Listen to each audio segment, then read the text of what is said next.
আসসালামু আলাইকুম। আমি আবারও শাক তুলতে আসলাম ছাদে।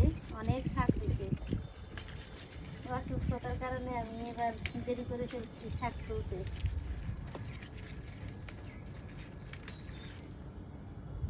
গাছের যত্ন ঠিক মতো নিতে পারতেছি না। অনেক শাক হয়েছে।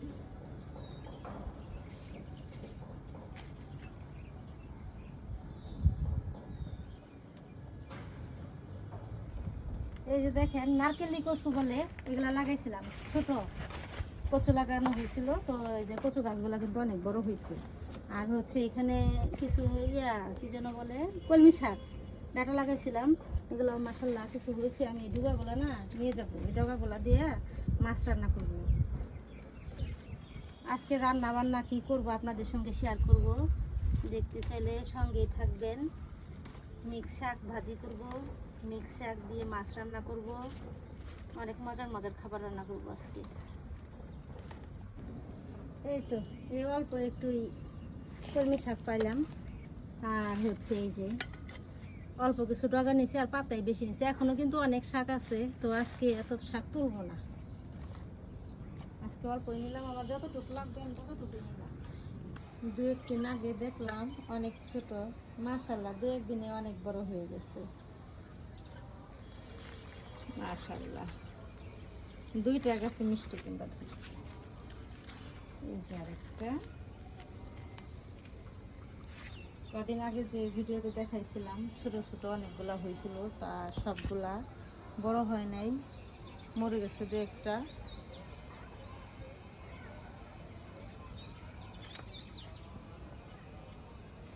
এই কাঠগোলাপের কালারটা আমার খুবই পছন্দের।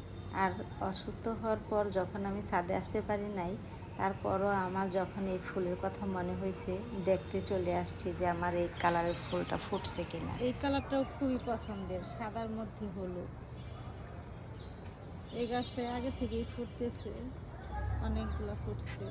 ছাদে আসা ফুল ফল সবজি দেখলেও শান্তি লাগে। আর পাখির কিচিরমিচির ডাক তো আমার কাছে অনেক ভালো লাগে, তাই তো পাখির কিচিরমিচির ডাকগুলো আপনাদের সঙ্গেও আমি শেয়ার করি। মাশাল্লাহ অনেকগুলো শাক তুলতে পারছি। এখনো কিন্তু অনেক শাক রয়ে গেছে।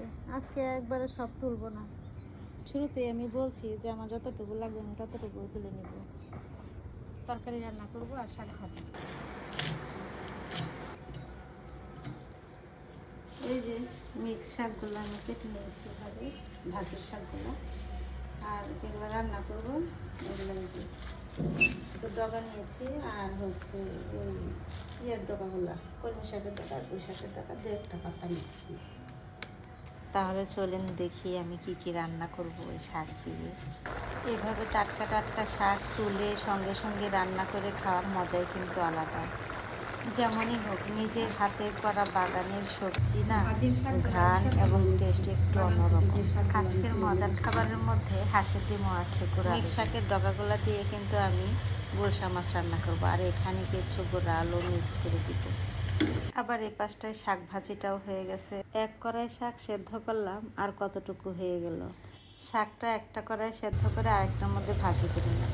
মাছের তরকারি রান্নাটাও হয়ে গেছে। কি সুন্দর একটা স্মেল বের হচ্ছে, আর কালার কম্বিনেশনটা দেখতে যেমন লোভনীয় লাগছে, খেতেও অনেক টেস্টি হয়েছিল।